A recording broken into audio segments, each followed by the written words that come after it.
Hey everybody, this is Brad Bruce and I'm here with Jace Marsiglia. And you're listening to the 5195 podcast. Picking shit right up off the ground where we left it last week. Do you think they know that we're doing this after the fact that we recorded these shows? I think we make it fairly obvious. Oh shit, I thought we were hiding it well. Okay. Back to it. Back to it smoothly and seamlessly as we...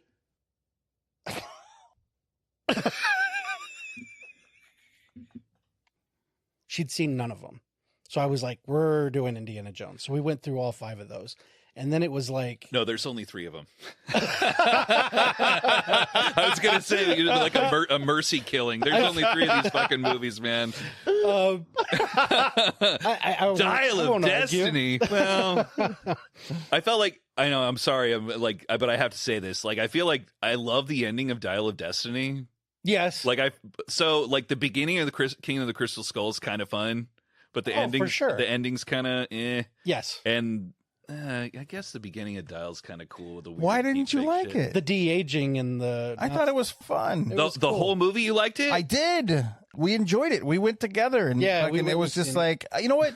It wasn't... Maybe you were still... No. I was like... I don't know. It was like I'll tell you. It was like unnecessarily fucking sad because it's like he's 80. Absolutely. He's busted down. Yes. Like, I guess there's been too many like long gestating sequels where they're like, let's break the fucking hero down. I'll never understand. For hate sure. that shit. Yeah, dude. Our real life sucks bad enough. Like we need the fantasy. Not just that, but why is it such a thing now where the biggest heroes of our childhood have to be like utter failures before they get back on? I think it's like the Game of Thrones writing shit going on where they're like, you need to abuse the audience. You need to give them what they don't fucking want. It sucks because I'm like, okay, so I hate that. He's like a drunk. Yeah. No, dude. They killed Mutt in fucking Vietnam, dude. Right. I'm like, fuck off, guy. Yeah. We know you couldn't get Shia LaBeouf to come back. That's fine. Like, people have issues or whatever with that or with the character. Like, he could be off doing his own thing. He could be off. He could still be swinging around with the monkeys in the jungle. Why kill him? You know? Yeah. That was like if whoever wrote that, you just want to look at him and go, come on. You know what my last straw was for that? That's too much, man. That happened, no Marion, but the part that actually literally punched me in the chest was seeing him teach to a disinterested classroom. Yeah, fuck, man. That fucking murdered me because I'm like, you go back to the first one and like everyone, even the guy, they're engaged. They're just like, well, he's not the hot teacher anymore that the girls are excited about. But it was just like, he's an old man. But it's like his history of what he's done. It still should be revered. It should be. You know, like everyone should be fighting to get into that fucking class. Now they're just true because we care, but in that world, nobody gives a shit. It was and like, then he's an angry old man. They have the music up too loud. And I think that's what it is because like I am that angry old man now, and I fucking identify with it. I think that's why I liked it because it's like, you know what? Yeah, life fucking sucks, and we get old and we fall apart, and it hurts. So I'm up there and I see Indiana Jones pissed off and fucking doddering, and I'm like, I can be Indiana Jones finally. I thought it was better than Kingdom of the Crystal Skull. I'll give it that. Yes. And I'm kind of just joking and being a dickhead, being like, there's only 3. It's like, the other 2 are watchable, totally. There's only 3 is kind of the mantra that I've heard for like the last 20 years. So I'm used to it. It's totally cool. Oh, and it happens on this show. Yeah. It fits for Star Wars also, even though the prequels are kind of fun, in a way. No, they're always 1, 2, and 3. I'm sorry, I don't care what they say. Yeah. You're on just the original trilogy. Just I don't. Yeah, fucking 1, 2, and 3. Like, no, don't stop with the New Hope. Stop with this bullshit. No, it's part 1. It's part 1. It's fucking Star Wars. Exactly. There's no episode. It's fucking Star Wars. Yeah, it was. It's just like here's Star the thing. Wars. If you had this idea back then why didn't you just make that one first? Yeah. That's so funny too. It's like it's a big galaxy, but like they're brother and sister, and that's his father, and he built C-3PO, and they, it's like fuck, man, come on now. Yeah, I know. Yeah, and dude, I'll never forgive Disney for what they did to fucking Luke Skywalker, dude. That was wild. Talk about bitter old man. Yes. Yeah, like the ultimate optimist becomes just a despondent piece of shit. Right? Like the only guy that believed that Darth Vader could be saved. you know, Yeah. Oh, just you're by the right. love of his son. But it's Yeah. like, I'm going to try to kill my fucking nephew. Yes. Yeah. I saw my nephew I saw shades of the dark side. I'm going to kill him in his fucking sleep. What? I mean, I enjoyed the first Knives Out movie though, but Oh, Knives Out was cool. I didn't see any of the other ones though yet. there I heard, not great. I'm sorry, but I derailed you, dude. You were talking about you're showing. Oh or yeah. No, the different important movies. Right. I'm sorry, I just had to make that dick joke. And That's okay. Here we go. We're back. We're back. no, it was like we blew through the Indiana Jones movies, and she was like, All three of them. Yeah, all three. And then we were kind of like, what should we do next? And she was talking about, I've never seen this or that. And we got to like Lethal Weapon and Die Hard. Yeah. And I'm like, you know what? If we watch them in chronological order and like theatrical release, it basically goes Lethal Weapon, Die Hard, Lethal Weapon 2, Die Hard 2. So Oh, does it really? Yeah, Oh, pretty much. Wow. And it's like, if we do that, we'll just blow through both, And as of the last visit, we got to like Lethal Weapon 2. So, and it was... Is that the best one? That's my favorite. What are you guys on with this shit? Is that Lethal Weapon 2 is Lethal Weapon 2 is the best one? because it's got... Two also? Yes. Yep. I really love the first. It's either one or two for me. Same. Yeah. I like 2 because they already hit the ground running. We got the whole Yeah, they fucking got- catch up in 1. Bigger budget, right? Exactly. And, now with 2, it's just fucking guns a-blazing. Yeah. And it's like we know the characters, we know what to expect. it's and a they way give it to bigger us. movie. Yes. And it's still dark. It's very dark. 'cause Yeah. that's they a did brutal not movie. steer from that at all. No. Yeah. It's funnier than the first one because it's like, to me, Jeez. it Yeah, carried the Martin grit. Riggs on the edge in the first one. Oh, It's it's like, awful. Oh, Jesus. It is. Yeah. It's really bad. I mean, for every funny one-liner that is in the movie, that first one is inkwell. Chewing on a gun.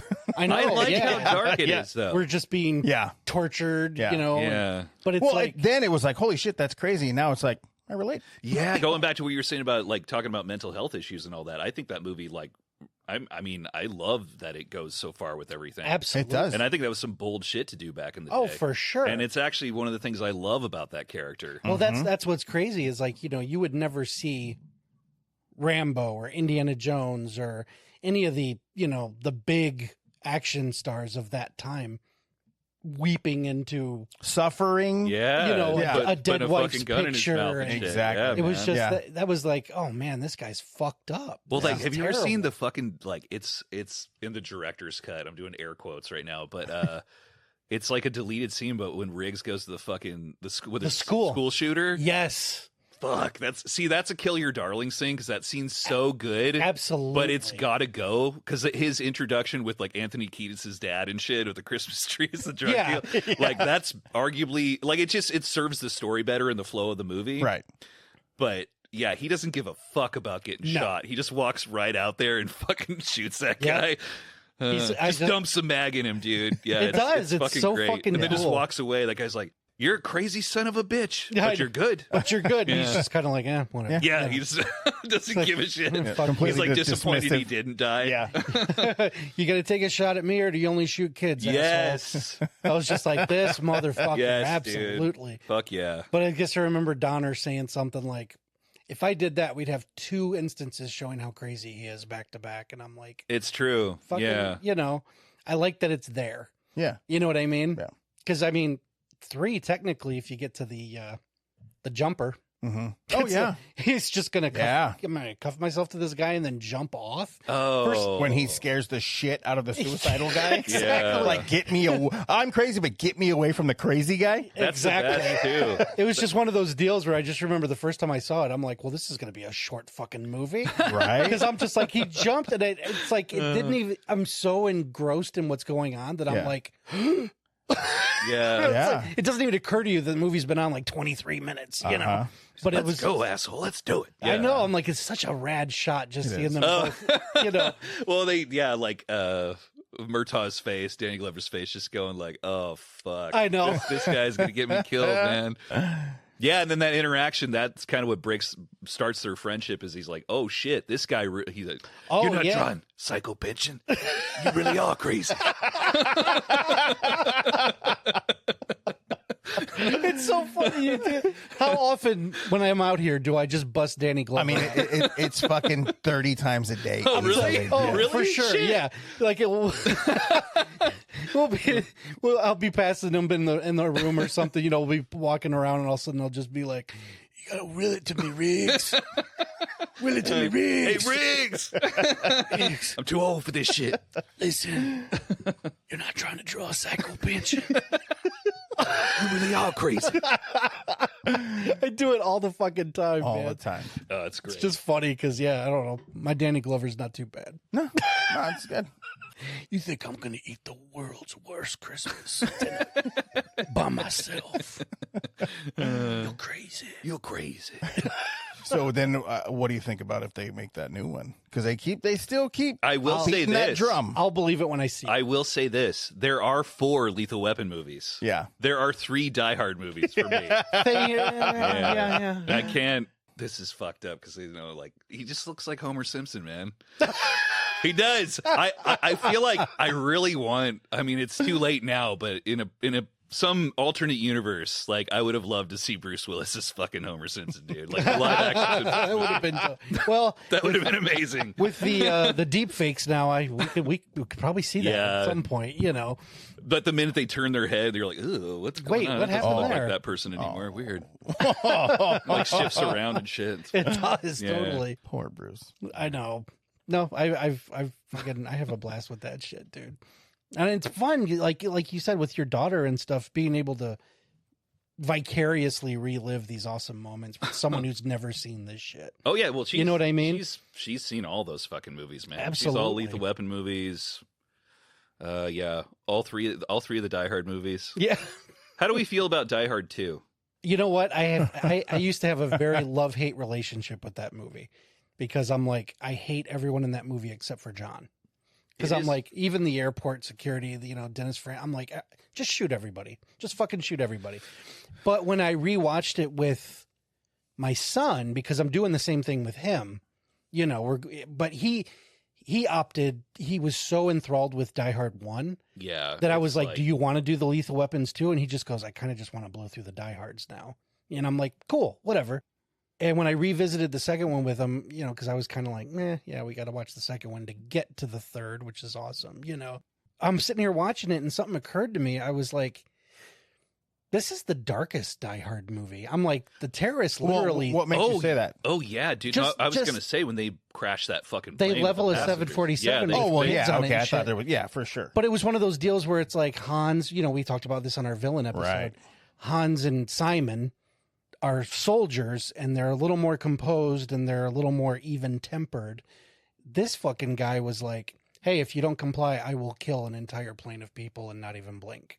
And he does. And he did, yeah. He fucking blows them up, and you actually see John just like sobbing on the runway. And that's some bold shit. Too. It was, like and it it's was- from a writing standpoint to put that in there and go like, we're gonna do this shit. It's Yes. like, whoa, fuck, And man, because the stakes go way up from that Yep. point. They do, and it was. Yeah. It's like, you know, when you watch that movie, it was just kind of, for the first time, really, I kind of appreciated. I was like, I wouldn't fuck with these guys. These guys are terrible, you know. Yeah. And it was just by the end of it, I was like, I kind of love this movie again. You know, it's like it's still not the first or the third because I like those more. You So gotta was have that a the first time? Gruber in there, man. You Yeah. know? Yeah. But it was like this was the first time in a long time where I kind of appreciated more what was going on. Yeah. Instead of just, well, it's not the first one. And that's where I was. I was like, I didn't mind it. It was cool, but I was just like, I'll just watch the first one. Right. Yeah. It's like, no, it's an extremely mean and extremely violent movie too. This was like some of these gunshots, like the first movie had the squibs. Yeah. I remember the guy getting his kneecaps blown out and shit, you know, but it was like this one, every time someone got shot, it was like those Django squibs where just blood This is shooting all everywhere, goo you and know? shit. And it was just, I was like, damn, I forgot how kind of mean spirited Die Hard 2 is, but it had teeth. Right. So Yeah, like I was laughing a minute ago because I was remembering okay, help me out. So the dude from like Demon Knight and also from Shawshank Redemption. yes. What's the actor's name? William Sadler. So William Sadler doing like naked karate in the Yep. beginning. That just flashed in my head, all sweaty. I just started fucking laughing. So that's fucking funny. And then they're like, "Yeah, we got Cleo McDowell as one of the bad guys too." I know.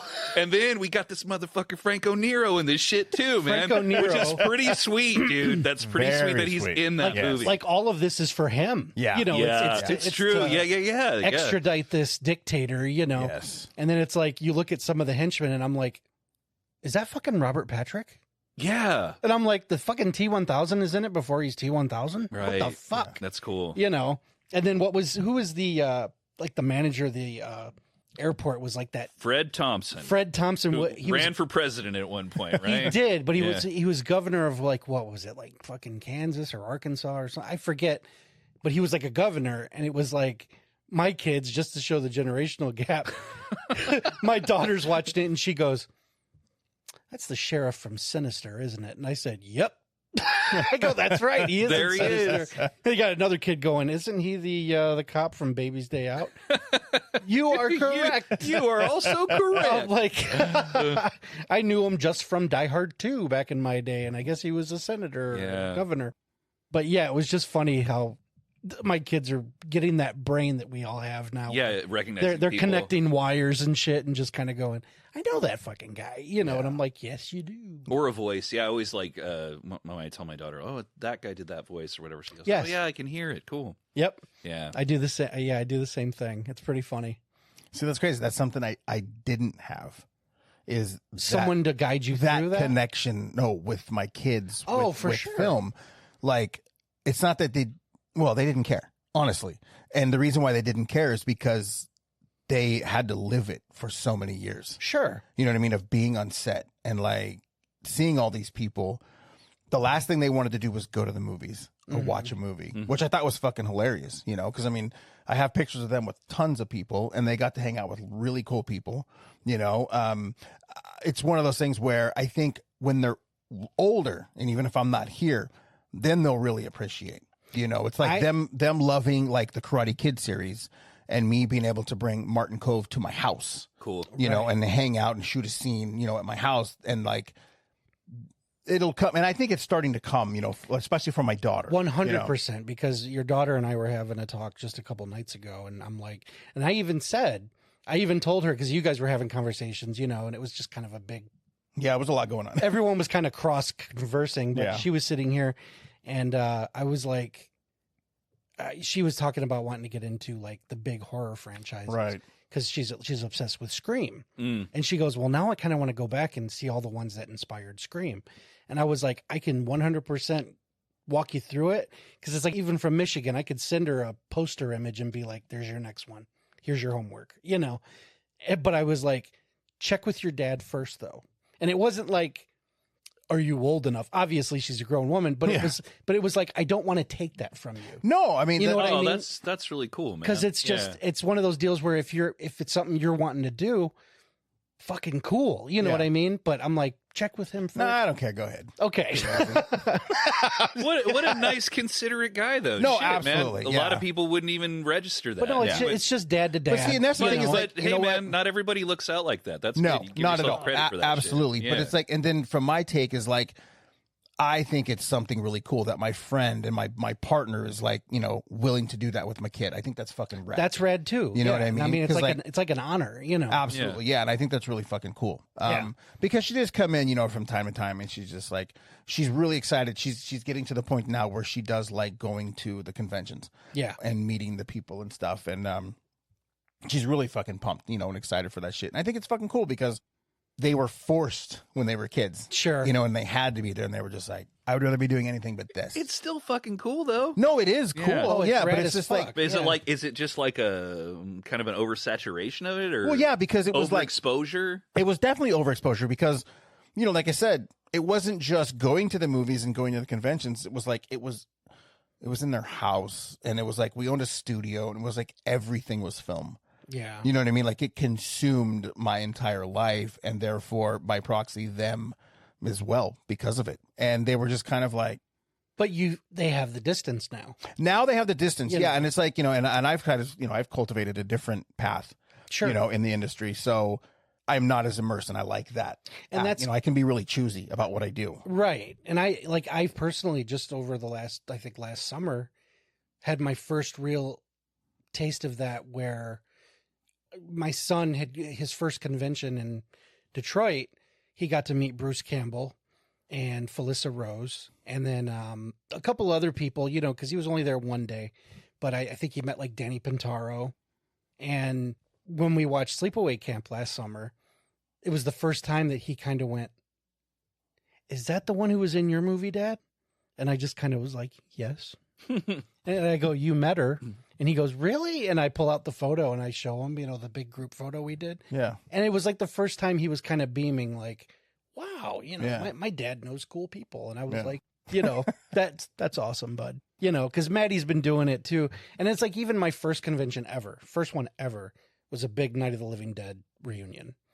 It was just me and Amanda that went. Maddie had just been born. Okay. And Amanda's like, she likes horror, okay. It's not her first choice, so she doesn't, she's like, "I don't know any of these people, but I'll go with you." Yeah. And it was such a small convention at that time that you could go to each table and spend like 10, 15 minutes chatting.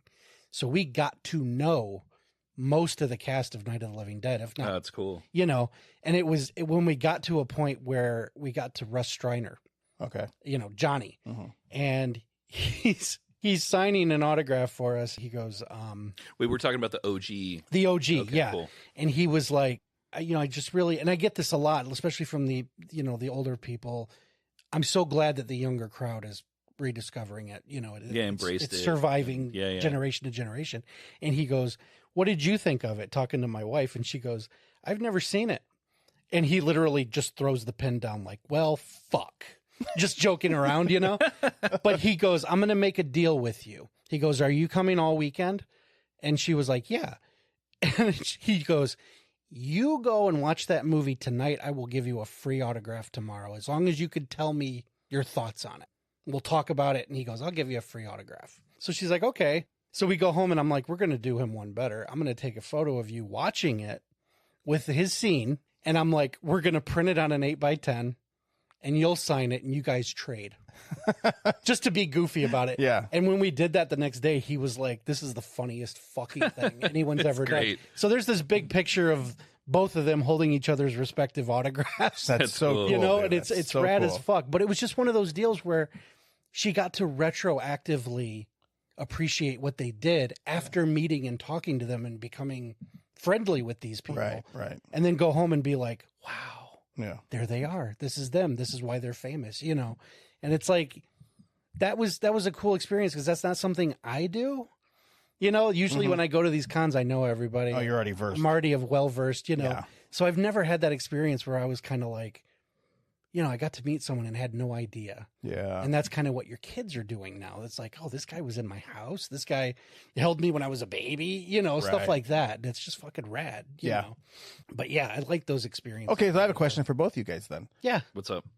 Who's the person that impacted you the most when you met them? At a con? Yeah.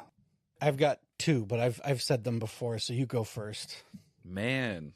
I mean, just cool people, cool interactions, or Just someone that you really admired, and Or even just walked away with kind of a glow. because I'll tell you right You now, know. like, for me it was George Romero, and Yeah. he impacted my that's- life, like, dude, that's so cool. sort of to gear myself up for every show. No one can see it, but I have a picture of me and George right here on my coffee table that I look at, because just the advice that he gave me, it's what really made me go forward and get to where I'm at. And that's what I mean, is like someone who really didn't care. They don't have to care, No. but genuinely took the time, and they recognized something. And we actually had a small correspondence with each other after, because I had interviewed him for a website I was writing for. And we ended up spending like 2 or 3 hours basically in a hotel room. I mean, it was amazing. Like, it really was cool. fucking amazing. And Yeah. so it's like, for me, it's always been and always will be George. See, George was my hero.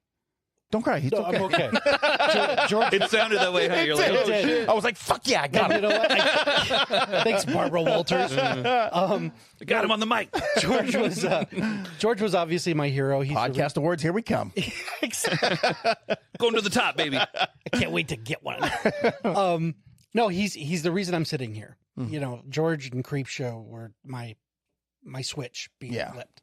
But when I met him, and it was mere months before he passed, was when I finally got to meet him. I'm so grateful for it.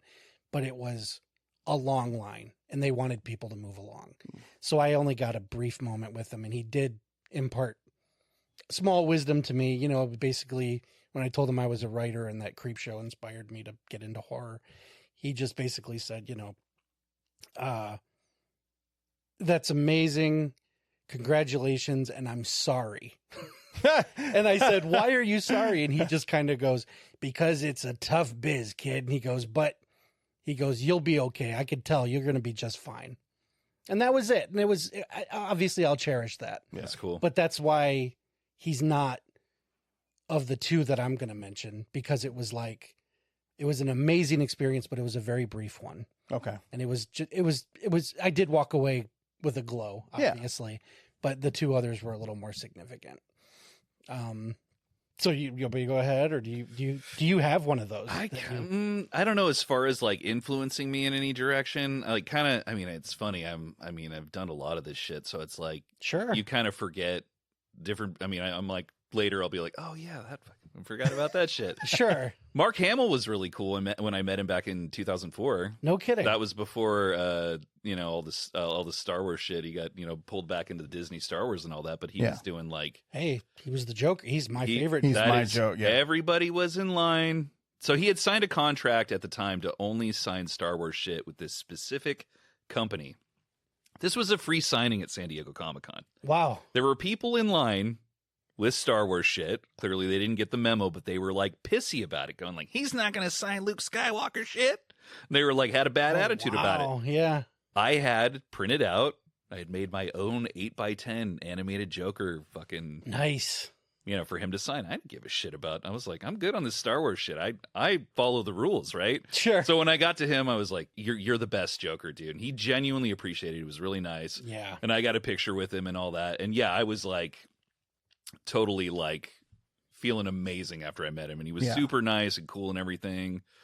Another one, Dan Aykroyd, was super cool when I met him touring for whatever, Crystal Head Vodka. Okay. No It's way. fucking Stater Brothers in Temecula. And so at the time, I'm like, you know, there's a certain amount of etiquette and shit going on here. Like with me, I like to keep it kind of short when I meet people. Right. And Yeah. just get my shit signed and move on so that I can just keep it going for everybody sure. else. Exactly. Yes. So Yeah. if they want to talk, I'll keep talking. Like Ed Neal is just as wild in real life as he is in the fucking movie. And I talked to him. He was super cool. And yeah, I really think like all his shit in that movie is some of the best stuff, and it still for really sure. holds up. I got to tell him that, and he was really cool about it. I always thought he was the best part of the movie. I really did. Yeah. I brought like 12 things for Dan Aykroyd to sign. Like I couldn't. Oh, shit. And this stack of shit, and he fucking just went through and signed it all. Wow. And he's like, hold on a moment, I'm taking care of this gentleman. I'm like, what the fuck, dude? This guy's crazy. He was so cool though. So we got a picture with him. That's rad. Bill Murray was really cool when I met him last year. He was touring with his band. Yeah. And I'm like, fucking meet and greet. I'm like, yeah, dude, let's do it. Of course. He was super cool. He's like, nice to me and my kid. Yeah. And then what was the last one I was thinking of? Well, I mean, I think early on I was more nervous doing these kinds of things. Sure. You know, meeting celebrities or whatever, if you're like, you know, admire them or but when I met John Carpenter for the first time at Golden Apple, like, you know, it was like what color Sharpie or whatever. And I like handed him the wrong one or something. And I was nervous. I'm like, oh, sorry, like that. He's like, don't be sorry. Be happy. And I'm like, that's fucking great life advice, dude. Yes. Fuck Just yeah, dude. don't worry so much. Just enjoy the experience. That's the only thing I have kind of close to what you were asking. Okay. No, but it makes sense though. I mean, Those that's are exactly what. Yeah. Fantastic examples, you know. 'Cause, you know, they left an impression that, you know, you remembered. And like you said, you walked away happy. And not to mention, I love John because he just flat out does not give a shit. That's Especially now. Yes. Yeah, Oh, yeah. yeah. I cracked him up last thing I went to. It's funny too because I was like, okay, so I had a original Big Trouble in Little China LP that I had already had signed by Nick Castle and fucking Tommy Lee Wallace, right? Mhm. You know where I'm going with this shit. Yes. So I'm like I slide it over to him. Fucking Coupe de Ville's reunion, baby. Look at this shit, like that. And he had his sunglasses. Like, kind of like fucking chuckled at it and signed it. But then, like, not that long after it, all of a sudden, like, did you see that they had like original like albums. Yes. Like, and he had like a stash of them. Yes. Yeah. But they like it was the what was it like $700? It was insane. It was the price. $700 for like the most deluxe package of Yeah. them. But yeah, I was like, got him thinking about it or some shit where he's like, maybe people like this Coupe de Ville shit. Oh God, Yeah, yeah. absolutely. Yeah, That's pretty awesome. Yeah. No, that's fucking rad. I like John. John's a good one. I do too. For sure. Yeah, he's Yeah. great. And all those guys are cool. Like, it's funny. Yeah. Nick Castle's amazing. He's a blast. He's fucking crazy too. I forgot he directed Major Pain. Yes. He Great, did. yeah, yeah. Yes. Yeah. And I think, did he do Little Giants? I don't Or no? No, I don't know. I know he did, like, there was a kid movie he did. What was the other one? Skate Town, USA? I think he did that one too. Yeah. No kidding. Yeah, Yeah. it was just one of those deals where when I looked up his IMDb one time, because it was one of those deals where I saw Nick Castle in the credits of something and was like, can't be the same guy. Yeah. And then I looked him up and was like, not only is it the same guy, but he directed this, this, and this that I was like, holy fuck. So yeah, that was interesting. I might be able to meet him in April Oh, nice. at Astronomicon. Okay. So First time? Yeah, I've never met him. Okay. Just never had a chance, and I'm like, it's time. Yeah. It's time to do that. I don't have to meet him anymore. Thank God. Any of these celebrities, not Nick, but yeah, fuck Nick. But because he told me fuck you, jokingly, Okay. because I had done a couple of Tots 78 masks rehauls, and I was specific on where I wanted them signed and how I wanted them signed. Well, I asked Tina to do it because these guys love girls over guys, Sure. and they're more friendly with them. So Yeah, I'll just fucking hang back. And she went up and she's like, oh, he wants you to do it this way. And he goes, fuck him. I know how to do it, jokingly. But, so that's why I was like, fuck Nick. But It was a friendly fuck you. Yeah, exactly. Yeah. No, I've never had crazy experiences at cons. Like bad ones or good Yeah, ones? bad ones. You've witnessed a few. I've definitely witnessed. Yeah. I remember one time I was in the middle of what is it, Andrew Bernarski, and Oh, that's the dude that was like Zangief from the old Street Fighter and yes, Yeah. Oh, I know where you're fucking going with this. with the fucking Yeah. Leatherface fight. With Gunnar Hansen, right? No, it was Was it Mihailov? yeah, R.A. Mihailoff.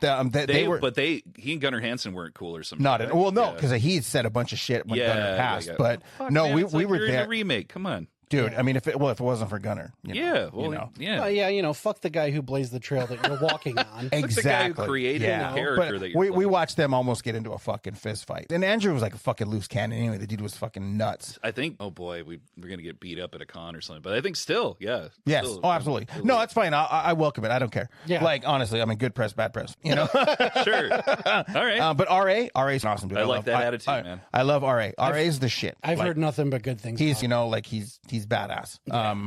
And I definitely know RA would have beat the living shit out of Andrew. I don't care what anyone says. Nice. Yeah, for sure. But, yeah, no, there's not too many because, again, I don't want to badmouth these guys. There's a lot of good ones out there. No, I've had Bruce Campbell's fucking cool. Bruce Campbell was great. Yeah. I met him. What was it? It wasn't last year, but the year before. But he's like, everybody I get that a lot of people say I look like Dave Grohl and shit. He's like, oh, Dave Grohl, huh? He's like, well, you could be a rock star now, and all you'd have to do is what was it, like commit adultery on your wife or something like that. And I'm like, yikes, dude! If you only knew, man.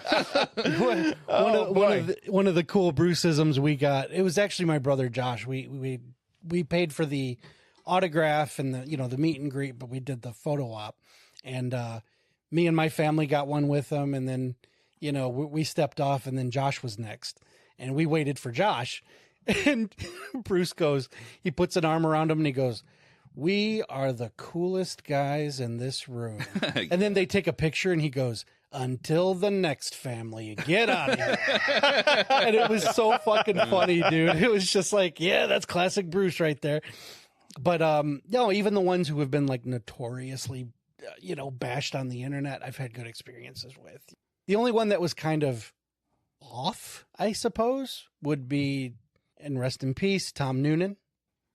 Oh shit! Who is that? Come on. He was the Tooth Fairy and Manhunter and Oh yeah, Frankenstein and yes, Monster Squad. And it was like he was at Motor City Nightmares and he had the axe from Last Action Hero, Oh, no shit. like in a clear Like case, the real one. the real one. Fuck. And we were leaving, and even the con was winding down. Most people's tables had the blankets over it, Yeah.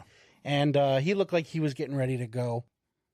I'm just passing his table and I seen the axe and I just kind of said, "Hey man, thanks for coming out." I'm like, it's a pleasure and it's an honor to meet you. And I just shook hands with him and he kind of was just like, by the way, I'm just silently nodding.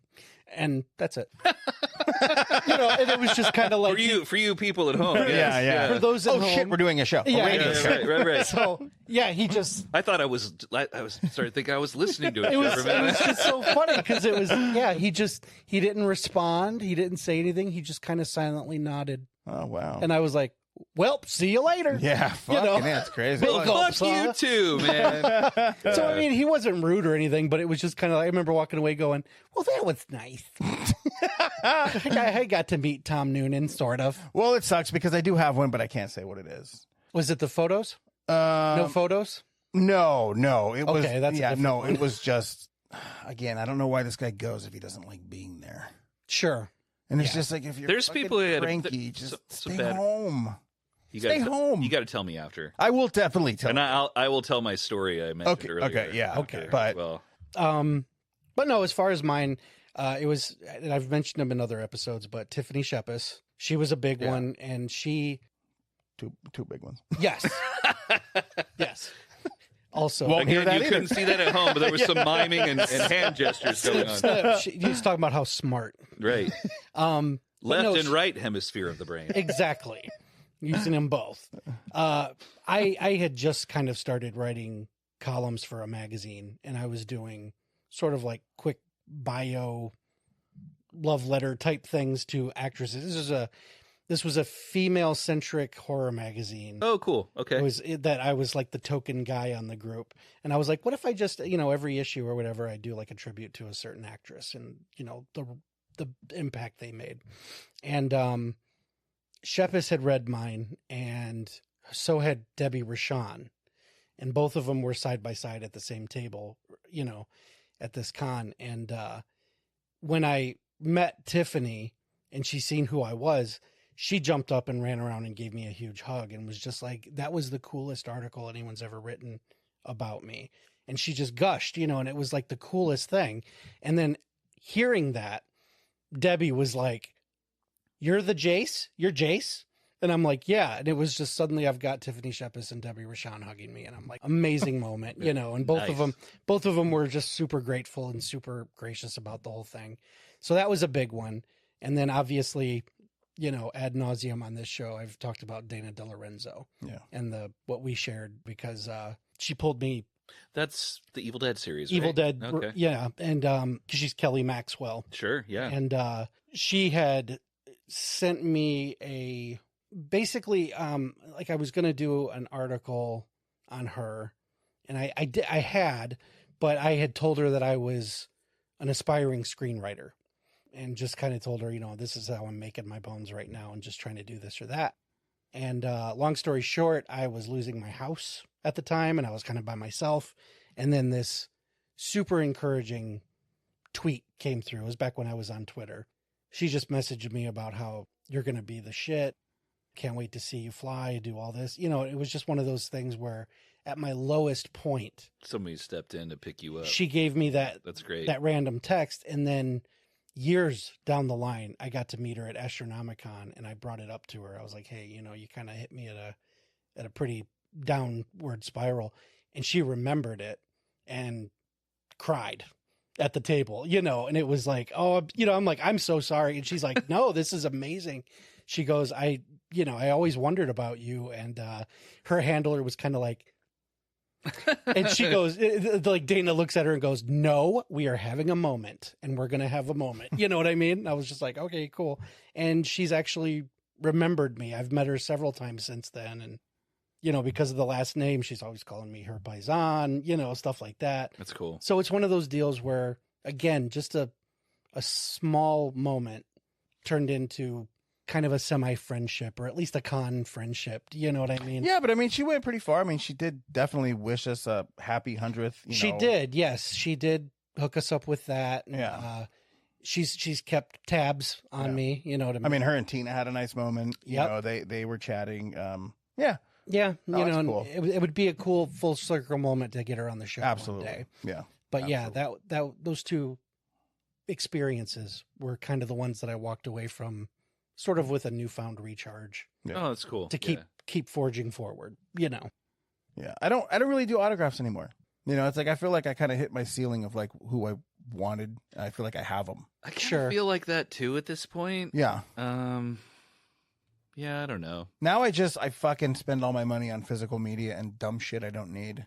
Yeah. Yeah, but we need We're all physical guilty media. of that shit, Oh man. yeah. Oh yeah. I mean, Physical it's like media is a big one for sure. yeah. Oh no, it's like that's me. It's like I have a set budget for every single day of the con. Yeah. You know, and I literally just shoot past it so fucking hard every single day. I'm there. Yeah. The With autographs get expensive though, and the That's photo why ops I too. can't do it. It's got to be someone. It's really, honestly the or saddest for part. yeah, or like I'll do it for someone else. Like, you know, I did a photo op with Matthew Lillard for my daughter. Yeah. Yeah, I don't know if there is anyone that I would do. Especially, I don't know. I'm not trying to say I'm jaded, but it's just like I've worked with a lot of people, and I kind of know people on a different level now. Yeah. You know, so it's kind of hard. You know, You don't want to you don't want to. You want to stay in kind of that peer territory and not cross Absolutely. over into that fan shit. Yeah, it's and Or it's can I it's get a picture? it's a very fine line to walk.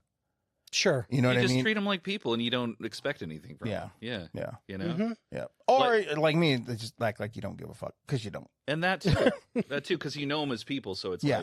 like I'd known Richard Chavez for a while and been cool with him and shit, and Yeah. ran into him at like cons or whatever, and we get pictures together and shit, and you know his handler like asked me questions about stuff like events going on or whatever. Mm-hmm.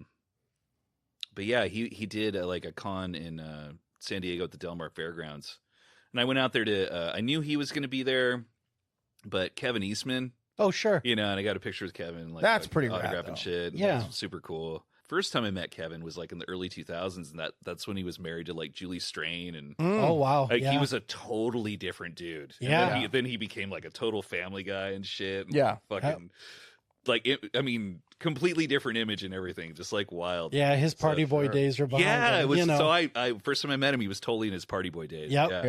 Yeah. But yeah, I hung out with Richard for like at least like a couple hours. He's like, "Come on, sit behind the table. We'll just bullshit." We just bullshit. See, that's rad. Yeah, I love that. I Yeah. love But like, I mean, he's got.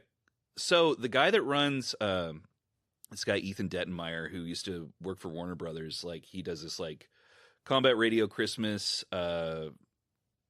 Carol event every year at the Saban Theater, and he knew Sonny Landam, you know, who's Billy in Predator, Mhm. and then you know Richard, of course, did the movie. Right. With Son- So Right. like I kind of got them together because like. You know, Ethan like fucking loves Sonny, and he's like, Yeah. "Oh, you got a bad rap," and he's like a really good guy, and all this Right, stuff. Like, right. so it was just funny. They were like trading stories and stuff when I finally like got them to hang out or That's whatever at cool. the Christmas Hmm. thing. Yeah, so yeah, but it was cool just hanging out with him, like hearing all these crazy fucking stories he was telling about all I this love different it. stuff. Yeah, stuff like that's awesome. Yeah, No, I love that. I think I have a couple solid, I would say, friends, you know, that I actually like. I see often and I hang out with that.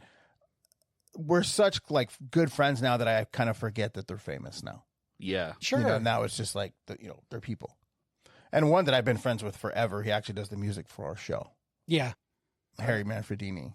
oh yeah, dude, But yeah, and it was funny because like I was like, I always get shit for this, but my favorite Friday is part 3 because it's the fucking party movie. It's the disco theme. Like I love everything about it. it's you know, the mask. he got his mask. Yeah. He's used You know them what I and mean? shit, Like yeah. It's just a Fun movie. flamboyantly crazy I movie, fucking you love know? it. And- You Yeah. go from it's a glow up from Yes. 2 to 3. You got Sure. Baghead Jason, and Absolutely. then you got hockey mask Jason. and Harry hates it. You know, he hates the disco. So it's like every time we go somewhere. Oh, that bing. Yes, I have it queued up in my car, and we just Every fucking time. blast it. Yeah.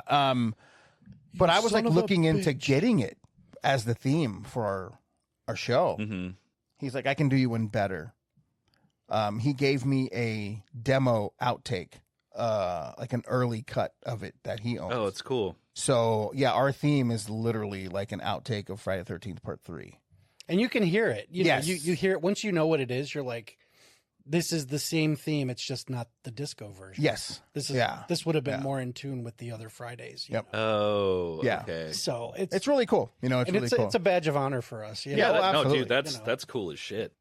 Then my other buddy that I became really good friends with, we worked on a feature together, and we had no choice but to become close because it was like we were around each other for like, 33 days. It was James Duval. It was like the last day we were filming, and he was like, so what's next? What are you doing next? And I'm like, well, whenever this shit is all struck, we're going to start building a house in here because like I wrote a feature and I'm going to shoot this feature. And he was like, oh, that's fucking badass. You should take my number. I'd like to read the script. I was like, all right, cool. So I shot him the script, and he was like, yeah, this is fucking dope, dude. I would like to be in this. And I was like, that's sweet, Jimmy, but I can't afford you, dude. Like, I can't. And he was like, oh no, fuck that. I don't care about money. He's like, I'd like to do the movie with you. I care about the art, man. Yeah. And he did, really did. Donnie Darko, right? Yes. Donnie Darko, Independence Day. Yes. Yep. Doom Generation. Yes. Yes. Go. Yep. I love Go. Yeah.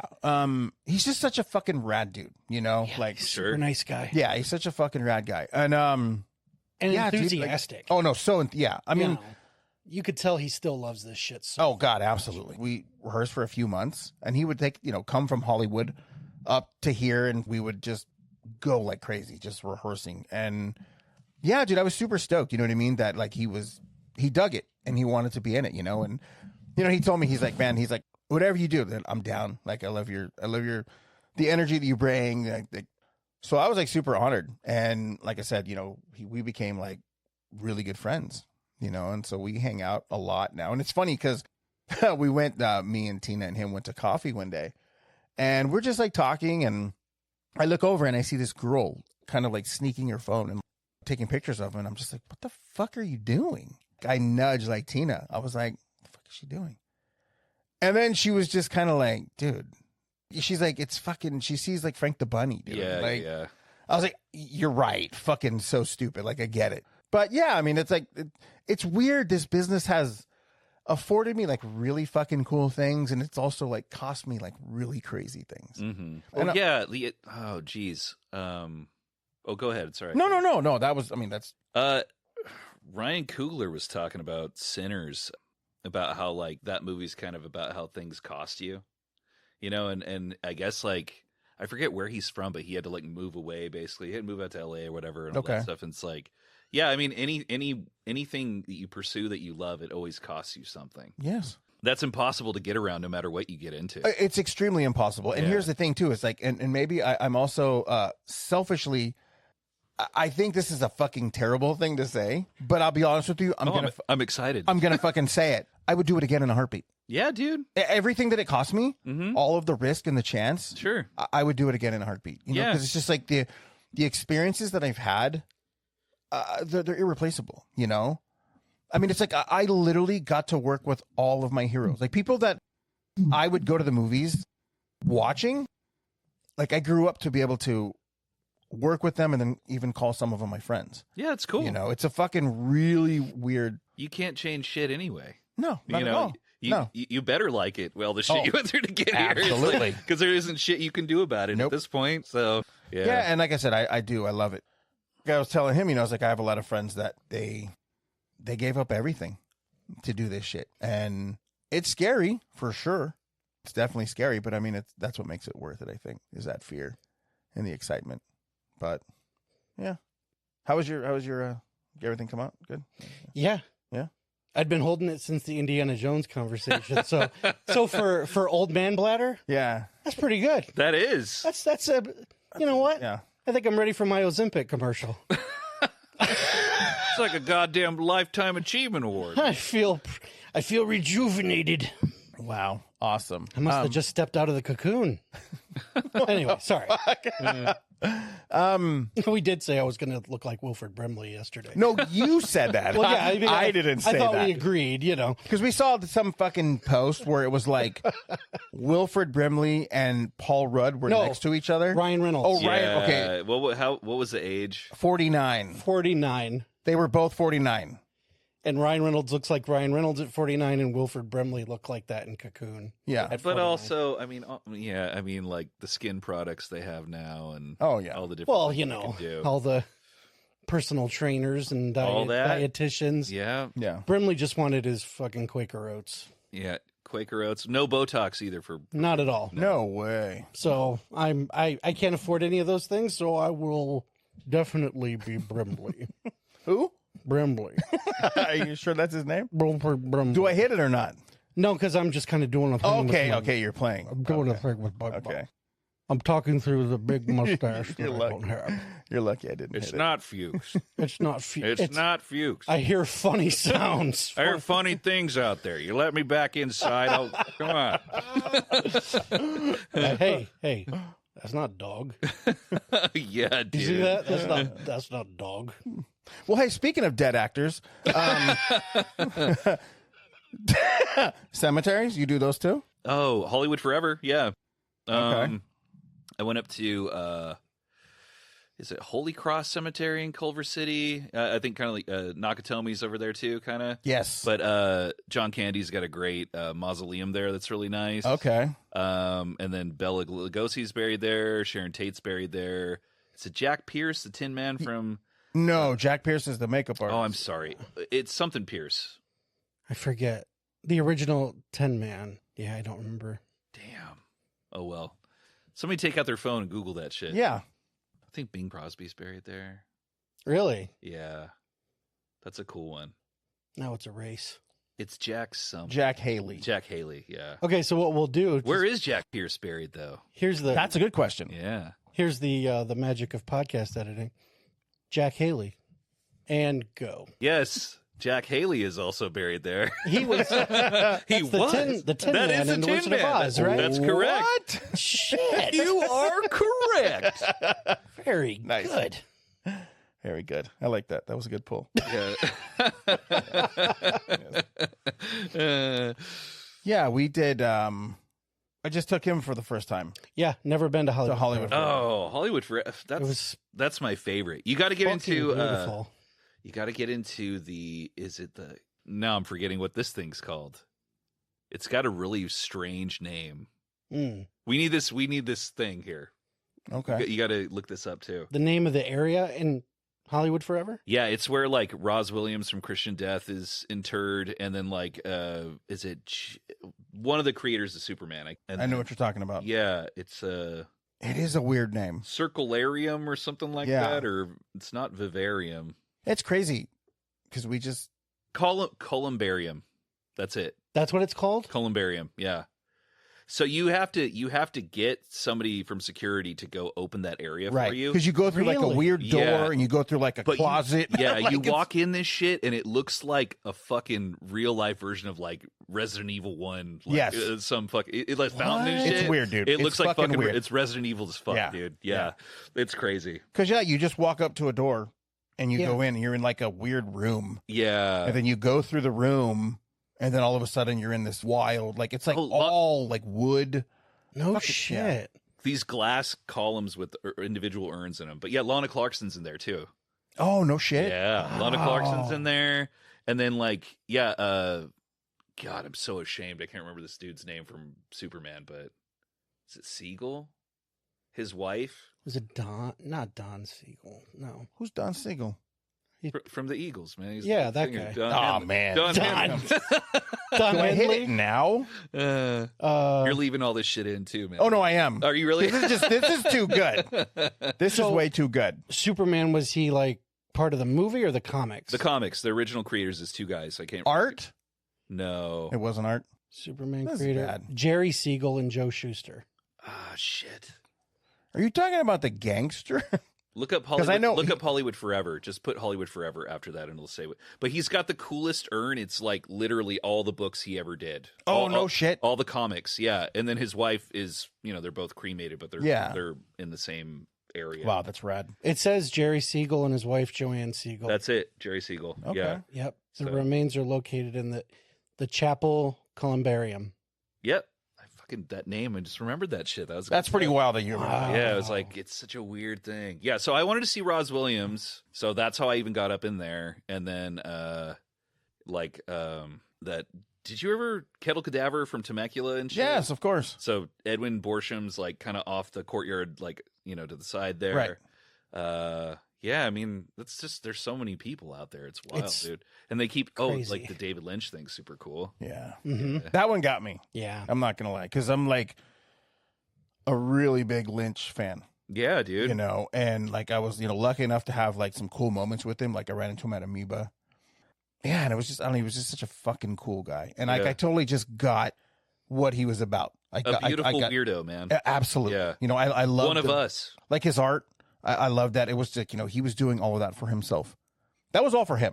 Yeah. You know what I mean? Everything he did was for him. I love that clip where they're like trying that the guy in the background's trying to get this lady to talk to him to cut, like make his take shorter. Yeah. Yes. What the fuck? What the fuck is going on? And like the guy's like, it was me. He's like, what the fuck are we talking about here? He's like, Oh, God. yeah. Oh, That's God, such a great clip. Fucking Yeah. drive me nuts, man. Driving me fucking nuts. I love it. I love his music. I love his fucking bizarre, off the wall. I love like I love individual scenes more than like the whole movies. Okay. Like I'll pull fucking like the dude singing into the lamp from fucking Oh God, yeah. Blue Velvet. Yeah, Blue Velvet. Yeah. all the Roy Orbison shit's great. Yeah.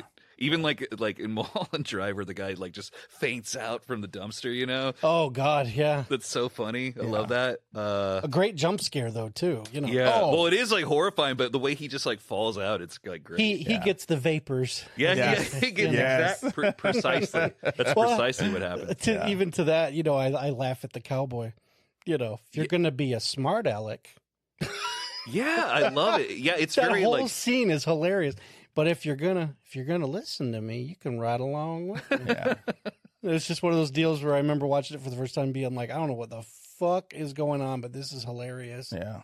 Because it was just so bizarre, No, it was fucking cool. I loved everything about that guy for sure. Yeah. And I think one of my like coolest moments, even though it didn't involve him, a film that I had made was chosen to be a part of this film festival. And so they literally paired my film, like double feature my film with Despite the Gods, the documentary about Jennifer Lynch making her movie in India. oh Wow. And so like Pretty just cool. like, oh my God, because I'm also a fucking huge fan of hers. She makes badass movies too. Yeah. And they're just such like genuine, supportive people. Yeah. They're literally like, no, you don't have any fucking doubt in yourself. You do. You have to. It was so fucking cool. Oh, he like- really believed in all that, man. Oh, absolutely. Yeah. Absolutely. No, and like I was saying earlier, that quote where it's just like, yeah, I mean, it's not the equipment you have or whatever, like camera or whatever you're painting or drawing or whatever. It's like your unique perspective. Yeah.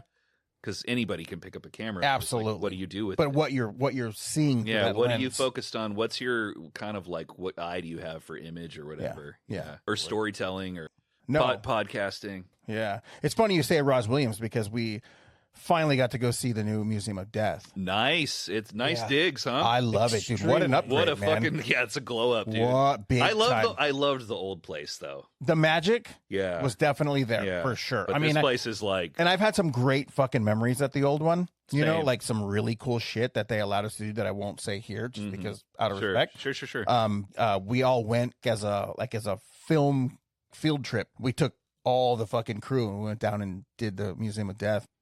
And my cameraman fucking was just so angry because he was not that type of person. And I remember this guy coming in to find us and being like, hey, your friend was on the verge of throwing up and we took him outside and like I gave him water. He's like calming down. I thought it was fucking hilarious. You know what I mean? And this was goddamn years ago. Cut to the other day, we go there and I'm like, oh, hey, it's fucking you. Like, you're the one that told me that my friend was about to throw up. And he's like, oh, is he still around? And I was like, yeah. And he goes, here, hang on, give him this. And he gave me one of those postcards that says like, I threw up at the Museum of Death. But oh my God, no, it's fucking rad, dude. Like we were impressed. We were thoroughly Extremely. impressed. Because everything was still there that I remembered. Yeah, they've And then some. oh, it It was like, I got exactly what I hoped for. yeah, it's You know. it's a incredible new place. Mhm. God, that horrible story. What was that? The first like not guilty by reason of insanity case, but that guy that kidnapped that just took that girl from school. Oh gosh. Like it's when you walk up the steps and there's pictures of everything. Yeah. I was like, that's new and that's super fucked up. especially as, Oh, like, yes. yes, dude. Oh my God. Yeah. Whoa, That's right. And, Yeah. and is it Ayn Rand or Anne Rand? Whatever. She thought like, oh yeah, like this guy's like beyond morality, and he's the way with it's like, fuck, I hope not. Right. Yeah. But he was the first not guilty by reason of insanity case. Like he was the one like sending these ciphers and notes and shit to the parents for a ransom. Man. And then it was like, yeah, she was already dead. It's like a terrible story. Yeah. I remember. I know what you're talking about. Yeah. I was like, ooh, man, I don't know about this. Everything else was a piece of cake, though. Other than that, yeah. Oh yeah, no, it's. I was gonna say, you know what? I'm surprised wasn't there, and it was fairly recent, but the photo sticks with me. I mean, maybe it's there and I just didn't see it, but there was the kidnapping of a woman, and I think she worked at a gas station, and she was kidnapped and held for ransom, and the parents were like, we're not gonna give you anything until you give us sign of life. So he sends a picture, his hand holding a newspaper with like today's date, and the girl's just sitting there kind of staring off, but she looks like she's been through some shit, right? Cut to him being apprehended. He had raped and killed her a week ago, and when that order came through for sign of life, that picture, her eyes are fish hooked open. Yeah, that's what that guy did on this one. Yeah, maybe. Yeah, and it was. But it was like, fuck. It was like, what's it, like the 20s? I was gonna say or some 100 years ago kind of deal. But yeah, this one was just a few years ago, and the photo, the newspaper photo of her just kind of staring off. It's like, that's a dead girl. Mm-hmm. Yeah, you know, and it's so eerie to look at. And it's like, it's not a graphic photo. Yeah, but when you get the story with it and you look at the picture, there's just nothing.